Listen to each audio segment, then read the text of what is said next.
The champagne bottle tilted, and for a few seconds, the entire restaurant seemed to freeze. A cold stream splashed over Jennifer's hair, ran down her face, and soaked the white uniform she had spent the morning carefully pressing. Around her, several wealthy guests burst into laughter as if humiliating another human being were the funniest entertainment money could buy. Jennifer sat perfectly still, her eyes lowered, fighting back tears while the laughter echoed through the elegant restaurant. What none of them knew was that the quiet waitress they had treated like she was invisible secretly owned the very empire that made their luxurious lifestyle possible. Jennifer had learned from childhood that people often judged others by what they could see. She had grown up in a modest neighborhood with her mother, who taught her that dignity was not something a person could purchase. After her father passed away, Jennifer worked through school and eventually built a career in business. Years earlier, she had inherited a small technology company from her grandfather. Instead of selling it, she transformed it with patience, determination, and countless sleepless nights. Over time, that little company became a global corporation valued at nearly $20 billion. Yet Jennifer never allowed wealth to change the way she saw ordinary people. She believed that the true measure of success was how a person treated someone who could do nothing for them in return.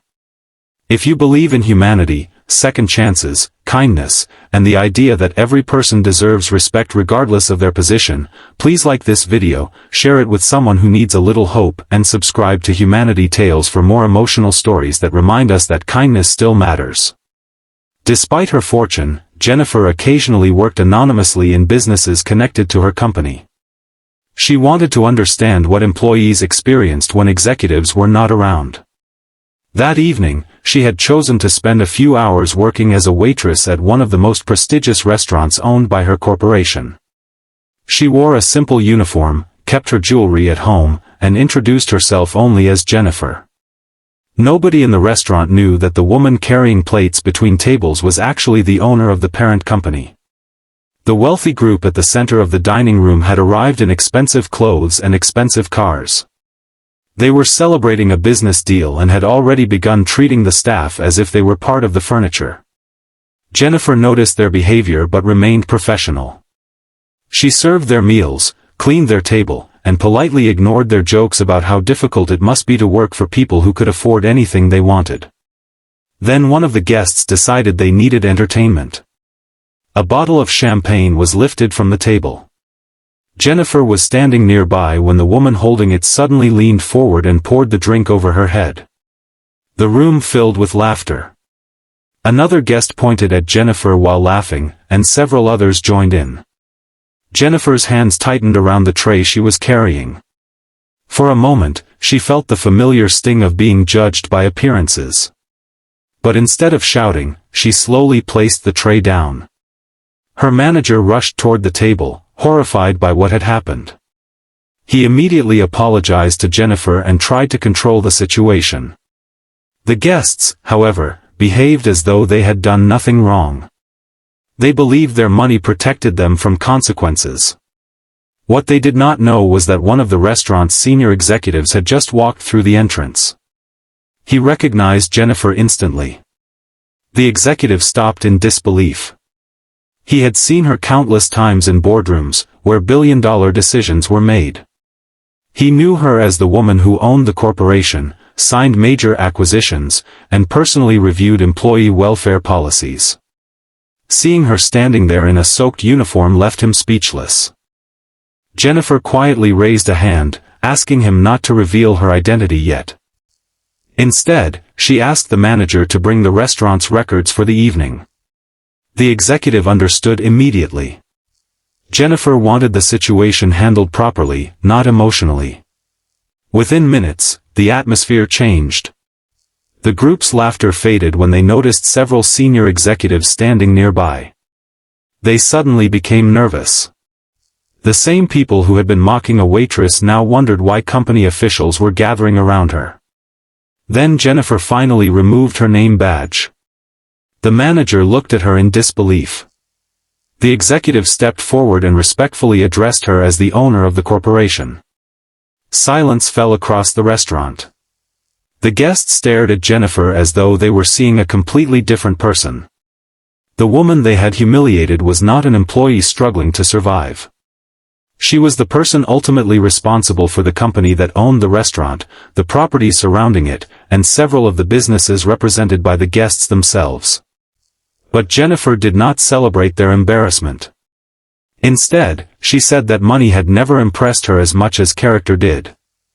She explained that anyone could be polite to a billionaire, a celebrity, or a powerful executive. Real character appeared when someone believed there was nothing to gain from showing kindness. She ordered that the employees involved in the incident be protected from retaliation and that the guests be removed from the premises. She also instructed the management team to create stronger policies against harassment and humiliation of staff. Then something unexpected happened. Jennifer asked the manager whether the restaurant had any employees struggling financially. The answer was yes. Several workers were saving for education, medical expenses, or family emergencies. Jennifer immediately created a new employee assistance fund through her foundation. The incident that had begun with cruelty became the beginning of something meaningful. Jennifer went home that night and looked at the city lights from her apartment window. She had enough money to buy almost anything, yet the only thing she could think about was how helpless she had felt for those few seconds while everyone laughed. She realized that wealth could open doors, but kindness could change lives. Months later, the restaurant became known for treating its employees with exceptional respect. The employees received better benefits, training, and opportunities for advancement.